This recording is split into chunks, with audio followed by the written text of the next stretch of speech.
قال النبی صلی اللہ تعالی علیہ وسلم ان اول الناس باللہ من بدأ بالسلام او کما قال علیہ الصلاۃ والسلام۔ اس حدیث مبارکہ کے اندر نبی کریم صلی اللہ تعالی علیہ وسلم نے اللہ رب العزت کے ہاں سب سے پسندیدہ انسان کی علامت کا ذکر فرمایا ہے۔ آپ علیہ الصلوۃ والسلام نے فرمایا ان اول الناس باللہ من بدأ بالسلام، کہ اللہ رب العزت کے ہاں سب سے پسندیدہ انسان وہ ہے جو سلام کرنے میں پہل کرتا ہے، ابتدا کرتا ہے، دوسرے سے پہلے سلام کرتا ہے، وہ اللہ رب العزت کے ہاں سب سے پسندیدہ انسان ہے۔ ایک تو اس وجہ سے کہ سلام اللہ رب العزت کا ذکر ہے، اور جو اللہ رب العزت کو یاد کرتا رہتا ہے یقیناً اللہ رب العزت کو محبوب ہوگا، اور دوسری بات کہ سلام اللہ رب العزت سے دعا ہے، اور دعا تمام عبادات کی جڑ اور مغز ہے، اس وجہ سے بھی اللہ رب العزت کو سلام زیادہ پسند ہے۔ اور تیسرا سلام کا فائدہ یہ ہے کہ البادی بالسلام بریء من الکبر، نبی کریم صلی اللہ تعالی علیہ وسلم نے فرمایا کہ سلام میں ابتدا کرنے والا آدمی تکبر جیسے گناہ سے محفوظ ہوتا ہے۔ آپ کو پتہ ہے تکبر بہت ہی بڑا گناہ ہے۔ اللہ رب العزت فرماتے ہیں الکبر ردائی، تکبر مجھے جچتا ہے، مجھے ہی جچتا ہے۔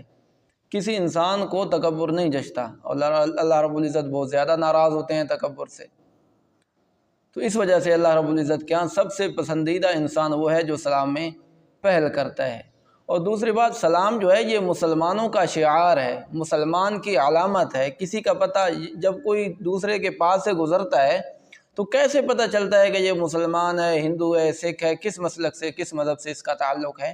تو اس کی علامت جو ہے اسلام کی علامت سلام ہے۔ جو سلام کرتا ہے تو پتہ چل جاتا ہے کہ یہ مسلمان ہے۔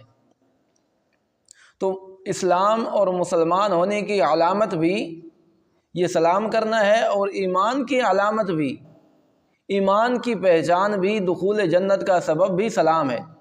آپ علیہ الصلوۃ والسلام نے فرمایا بڑی عظیم فضیلت بیان کرتے ہوئے سلام کی، فرمایا لن تدخلوا الجنۃ حتی تؤمنوا، کہ اے لوگو تم جنت میں داخل نہیں ہو سکتے جہاں تک کہ تم مومن ہو، یعنی کہ مومن جنت میں داخل ہوگا، کوئی کافر جنت میں داخل نہیں ہوگا۔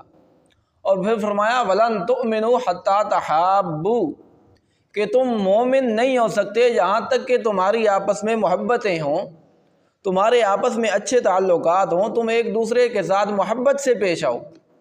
پھر فرمایا کہ تم محبت سے کیسے پیش آؤ گے، اس کا نسخہ کیا ہے؟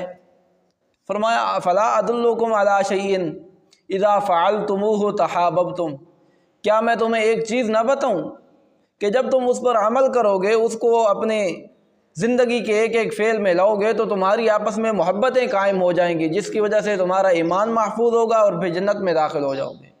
افشوا السلام بینکم، محبتیں تمہارے درمیان تب پیدا ہوں گی جب تم ایک دوسرے سے ہر وقت جب بھی ملو گے تو سلام کرو گے، آپس میں سلام کو پھیلاؤ گے، صرف سلام کرو نہیں، افشوا السلام بینکم، سلام کو پھیلاؤ، یعنی کہ کثرت سے سلام کرو، جب بھی تم ایک دوسرے سے ملو تو سلام کرو۔ سب سے پہلا تمہارا شعار سلام ہونا چاہیے۔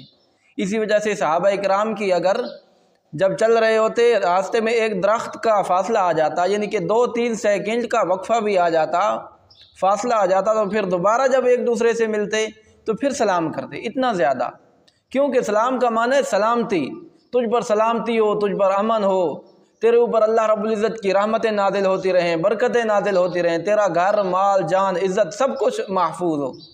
تو بہت بڑی دعا ہے جب مسلمان کو دعا دیتا ہے کہ تیرے اوپر اللہ کی سلامتیاں نازل ہوں، تیرا گھر محفوظ ہو، تیرے عزت محفوظ ہو، تیرا کاروبار محفوظ ہو، تیرے اوپر ہر وقت اللہ کی رحمتیں ہوں، تو یقیناً اس آدمی کے دل میں آپ کی محبت ہوگی۔ جب محبت ہوگی تو ایمان ہوگا، ایمان ہوگا تو آخرت کے اندر جنت نصیب ہوگی۔ تو سلام کرنا یہ سنت ہے نبی کریم صلی اللہ تعالیٰ علیہ وسلم کی، اور سلام کا جواب دینا یہ واجب ہے، یعنی کہ اگر کوئی سلام کا جواب نہیں دیتا تو وہ گناہگار ہوگا۔ کئی لوگ سلام کرتے ہیں تو ہمارے معاشرے کے اندر سلام کا جواب دے دیتے ہیں، کہتے ہیں ٹھیک ہے جی، یعنی اپنی اپنی زبان میں الفاظ ہیں۔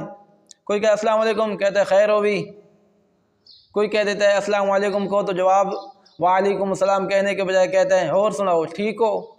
اپنی اپنی زبان میں الفاظ ہیں تو اس سے سلام کا جواب ادا نہیں ہوتا، اس سے آدمی اسی طرح گویا کہ اس نے سلام کا جواب دیا ہی نہیں، اللہ رب العزت کی نظر میں وہ گناہ گار ہوتا ہے، اور سلام کا جواب نہ دینا کا گناہ اس کے نامہ اعمال میں لکھا جاتا ہے۔ اللہ رب العزت ہمیں آپس میں محبتیں پھیلانے کی